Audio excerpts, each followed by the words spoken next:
right? If you don't fix the financial system, Bill, if you allow them to have the same attitude, if you actually allow them to increase their economic power, their ability to take risk, and their belief that they can shove the losses onto the government, and that's why they didn't show up to President Obama's speech on Wall Street. Why don't they respect it? Because they think that the next time they won't even have to ask; they'll just be given the bailout that they want. Right. That's been their history. Their bed is feathered. When they messed up during the 1980s, they put their bills for the savings and loan crisis on the American people, $140 billion. We're still paying that off, by the way. I think the last payment will be made in 2013. Very good. Most people don't even know that. No, well, I covered that. But that, you know, it opened the floodgates. They go, oh, we can get away with $140 billion? This time, how many trillions have they gotten away with? Plus all the deregulatory actions that were taken during the 1990s. I remember when they came to the Congress, when Newt Gingrich became Speaker of the House, and they came down to the Banking, Finance, and Urban Affairs Committee, and they took the name off the door, and they changed it to Financial Services. And people began to see that they had money in a bank, and they charged them a fee to cash their own check on their own money. And then fees went up for everything. And the ordinary consumer found, hey, it's not so smart to have a savings account because it costs me more money. If I have under $10,000 in the bank, they charge me all this money on my own money. They got exactly what they wanted. And so then all the abuses and the irresponsible and imprudent behavior of the 1990s that led to this, nobody did anything. They just kept opening more floodgates to them. And then with the removal of Glass-Steagall in 1999, that was the rule that kept the investment banks from being owned by banks, right? It's about separating banking and commerce. Right. We said as a country, you know, banks have extraordinary power. They have the power to create money and decide how much that is worth. They have extraordinary power. And we used to have capital ratios. We need to get back to them. 10 to 1. For every dollar in your bank, you can lend 10. You know what J.P. Morgan did? 100 to 1. And then with derivatives, who knows how much? Glass-Steagall separated banking from commerce so that we didn't have these institutions getting too big, getting into too many things, and we just gave them total abandon, and they took it. Well, the final end of the last vestige of Glass-Steagall actually came in just now, in August. Unnoted, but I think very significant. Goldman Sachs, you remember, was an investment bank, securities company, not allowed to be a commercial bank, didn't have access to the Federal Reserve and this ability to tap into the money supply of the country. Until September of last year, when the crisis broke, they were allowed at very short notice to convert to being a bank holding company. This was what saved Goldman Sachs, in my opinion, also Morgan Stanley, which meant they could stay in the securities business and they could also have access to the Federal Reserve. In August, just now, they converted to what's called a financial holding company. It may seem like a technical detail to you, but this means they can borrow from the Fed at essentially zero interest right now. They can invest in, as far as we can see from the outside, looking at their portfolio, anything they want, including, you're going to love this one, they just bought some stock, a big chunk of stock in a Chinese automotive company.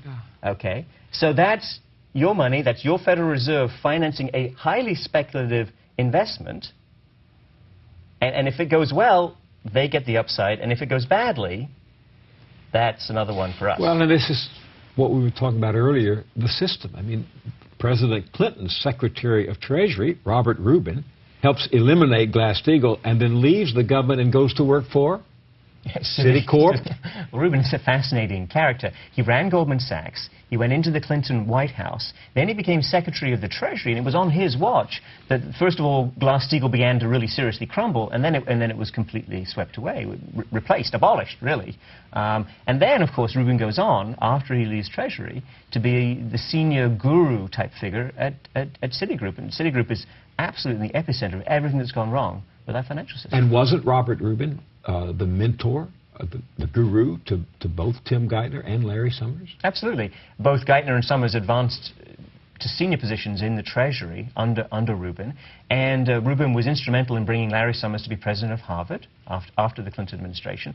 And according to published news report, he was absolutely key person in making sure that Tim Geithner first went to a senior job at the IMF and then became president of the New York Fed. And there are unconfirmed reports that Robert Rubin was an essential advisor to then candidate Obama in the fall of last year with regard to who he should bring on board as the leadership team on the economic side. And, you know, looking at it from the heartland, when I look at Wall Street and all their connections into Washington, and I've been at it a while now, it's very disheartening to me because I know they don't care about us out there. We're flyover country for them. And they're just out to make money. And I have seen people that I worked with in the Carter White House who were associated with the bond industry of Wall Street use their access and create for themselves a money path that today has led them to head organizations like BlackRock and get private contracts with the Federal Reserve. The over $2 trillion, we don't know how much, that the Federal Reserve has extended at this point. And BlackRock is?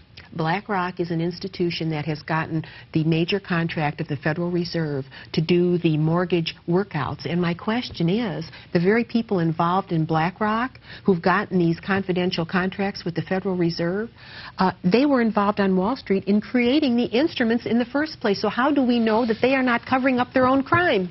So, Simon, what happens now?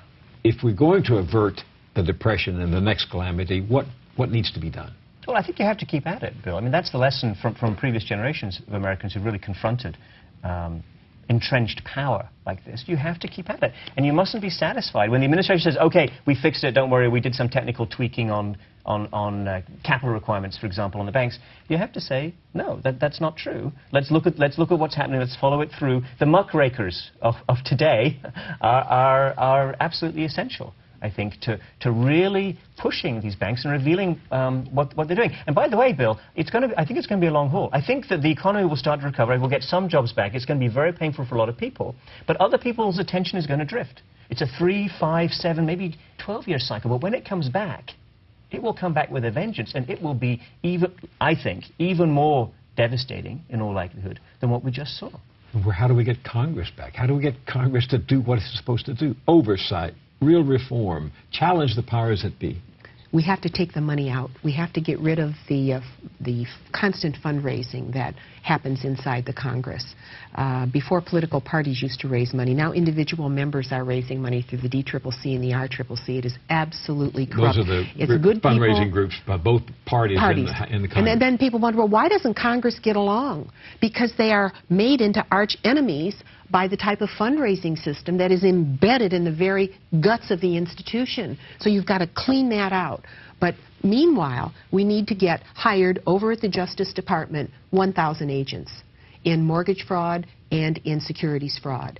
Then I pray that the leadership of both chambers will do the kind of robust hearings that the nation deserves to rout out those who did wrong and to change the fundamental financial architecture of this country. And then the president needs to get his top housing advisors in the room with him, and they need to meet all weekend. And they need to get their arms around this housing market in order to stem the rising foreclosures. We haven't stopped the bleeding out there. Does President Obama get it? I don't think President Obama has the right people around him. The poor man inherited a total mess, globally and domestically. I think some of the people that he trusted haven't delivered. I urge him to get new generals. It's time. Louis XIV of France, a very powerful monarch, was famous for having many bad things, happen under his rule. And people would always say, if only Louis XIV knew. I'm sure he doesn't know. If we could just tell him, he'd sort it out. I'm skeptical.